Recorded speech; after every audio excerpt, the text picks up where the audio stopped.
Dans les profondeurs oubliées des ruines antiques, sous le poids du sable et du temps, repose une entité dont le nom est murmuré avec effroi. Ses pas sont silencieux, son regard est vide. Et pourtant, une énergie malveillante pulse encore en elle. Sa silhouette se détache dans l'ombre des colonnes brisées, un corps desséché, enserré de bandelettes jaunies par les siècles. Chaque parcelle de sa chair morte exhale l'odeur du tombeau.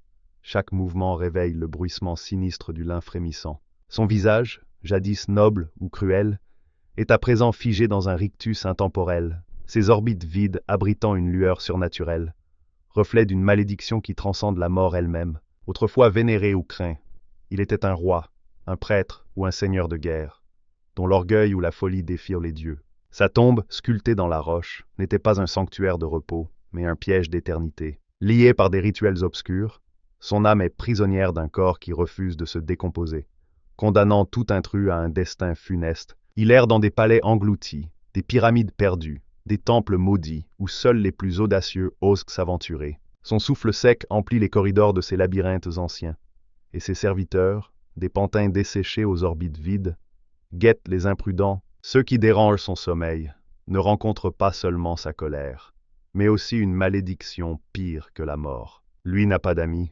seules les forces occultes qui l'ont engendré le comprennent, et les dieux eux-mêmes le rejettent. Son existence est un affront à l'ordre naturel, un paradoxe figé entre deux mondes. Les mortels, ignorant de son supplice, ne voient en lui qu'un gardien d'or et de joyaux oubliés. Mais ce qu'il protège n'a rien à voir avec la richesse. C'est sa propre damnation qu'il veille, son propre enfer qu'il endure. Son but, il n'en a plus. Du moins, il n'en a pas de librement choisi. Il est esclave d'un pacte ancien, d'un châtiment divin ou d'une volonté nécromantique qui ne laisse aucune place à l'oubli. Mais il y a une faille dans son éternité, une méthode pour l'apaiser, un moyen de briser ses chaînes. Peu ont découvert ce secret, et encore moins en ont réchappé. Si vous entendez le bruissement des bandelettes déchirées dans l'obscurité, si le vent du désert porte un murmure venu d'un autre âge, alors peut-être avez-vous déjà attiré son regard. Il ne se hâte pas, il ne se précipite pas, il sait que le temps est son allié, et que le vôtre est compté. Je suis une momie.